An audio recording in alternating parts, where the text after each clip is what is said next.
This video sponsored by Eduquest.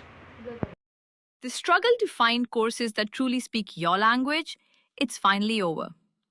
Welcome to EduQuest, where learning is made just for you. At EduQuest, we bring you a wide range of online courses, from career building programs to skill boosting masterclasses, all in your regional language. Because we believe language should never be a barrier to success. Our courses are tailor-made after understanding what today's learners really need. So why wait? Start learning the smarter, simpler way only with EduQuest. Visit eduquest.courses and explore your next course today. And hey, don't miss out on our exciting offers and promotions.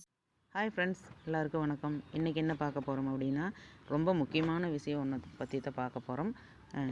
இந்தியாவை எதிரி என்ற பிரித்தானிய ஊடகம், வெளியிடப்படும் ஐரோப்பாவின் இரட்டை முகம். தலைப்பு இது தான். இதனோட விளக்கம் என்னங்கிறத வீடியோக்குள்ளே போய் பார்க்கலாம் வாங்க. இந்தியாவை பிரபல பிரித்தானிய ஊடகம் என்று எதிரி என வெளியிட்டு பெரும் சர்ச்சையை ஏற்படுத்தியுள்ளது. ஜூலை 1, 2025 அன்று பிரித்தானியாவின் டெலிகிராப் பத்திரிகையில் வெளியான ஓர் கட்டுரையில் இந்தியா நண்பன் அல்ல, எதிரி என குற்றம் சாட்டப்பட்டது. காரணம், ரஷ்யாவுடன் தொடரும் இந்தியாவின் எண்ணெய் மற்றும் பாதுகாப்பு உறவுகள். இந்தியா தனது பொருளாதாரத்தையும் மக்களை பாதுகாக்கும் வகையில் தள்ளுபடி விலையில் ரஷ்ய எண்ணெய் வாங்குவதை மேற்கு நாடுகள் மன்னிக்க முடியாததாக எடுத்துக்கொண்டுள்ளன.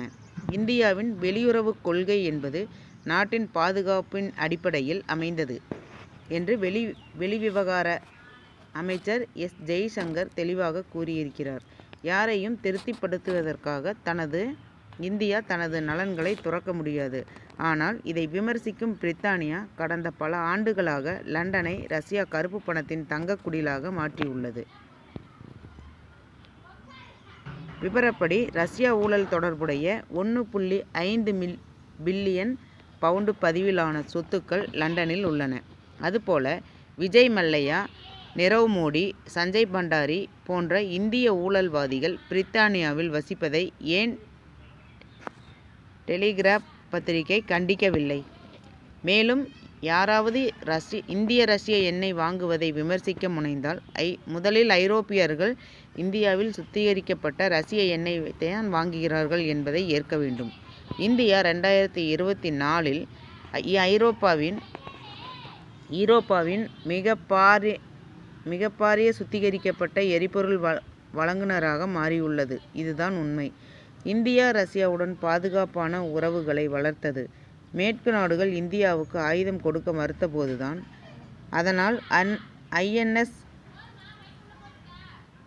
டாமல் போன்று ரஷ்யாவில் தயாரான போர்க்கப்பல் ஒன்று திட்டத்தின் பகுதியே